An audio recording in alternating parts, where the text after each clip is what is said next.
welcome back everybody, and we are going to continue on with Megapony with Dischord. Okay, that's his name, Dischord's Fortress. And it gives us an option to restart the castle. Yeah, right.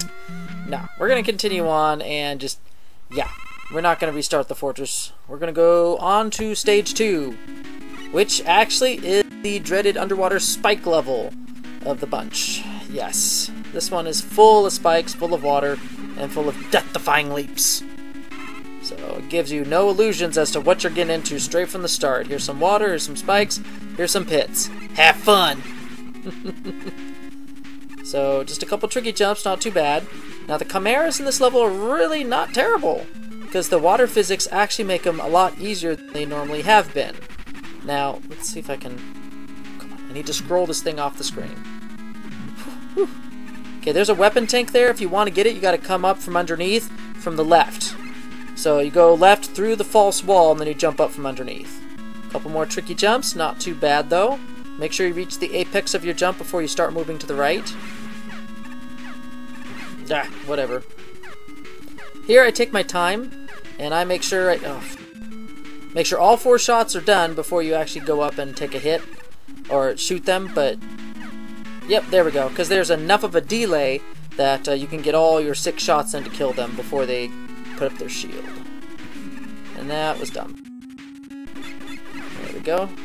I'm just not performing well. I have no idea how you would get that.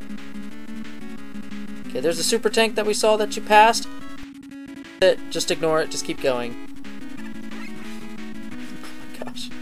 I'm doing awful. Okay, very light hop.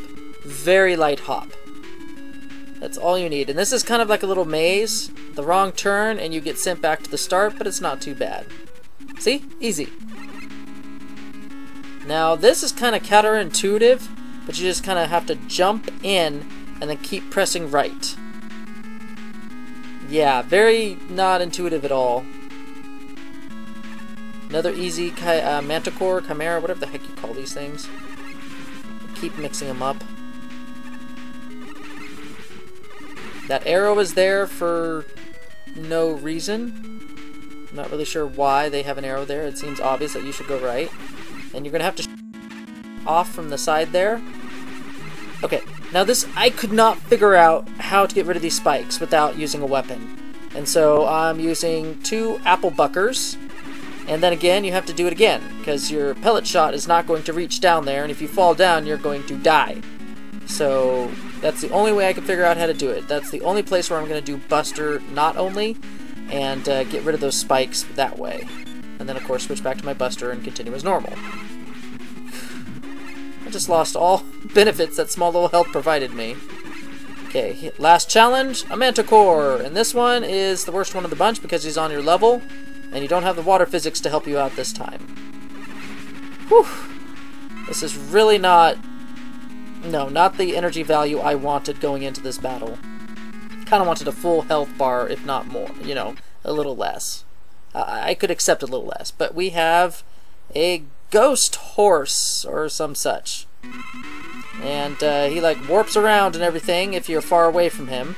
And this is exactly what we want him to do. I found out the hard way that he has 2 different types of attacks.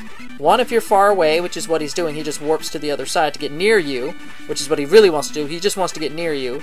And then he starts going crazy with his other attack if he's near you. That's something you don't want him to do. So let's see if I can just continue to keep him in this pattern. That's all I need him to do, is just stay in this pattern.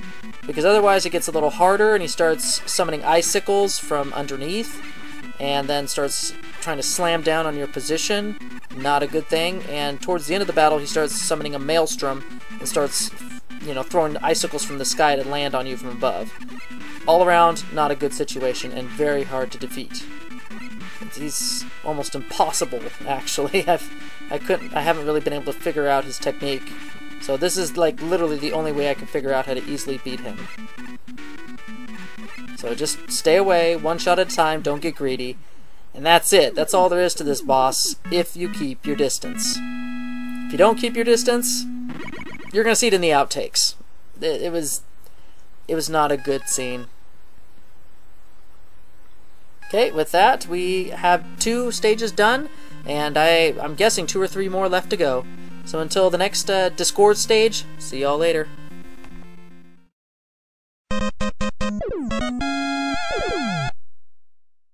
This stage had a lot of tricky jumps and a lot of tricky obstacles going for it, not the least of which was spikes, and trying to figure out the proper jumping height to get over them. This one, especially, was kind of hard to figure out. It's kind of like you have to do a short hop as you're walking, rather than come to a complete stop and then jumping up that way. I figured that out after a couple times. And then of course here you have to do a blind faith jump, and I was a little bit nervous on my jump and I completely missed the teleporter. Now this boss, as you can see when you get close, this is when he starts using his icicles and then slamming down.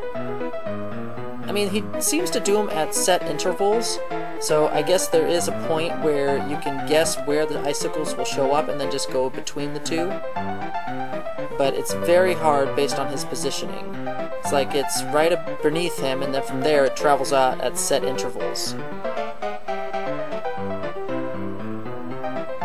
Yep, and here's where he does his little maelstrom attack and starts flowing down icicles from above. Very hard to dodge because the maelstrom actually sucks you in. So very hard boss overall if you keep your distance. Not very fun.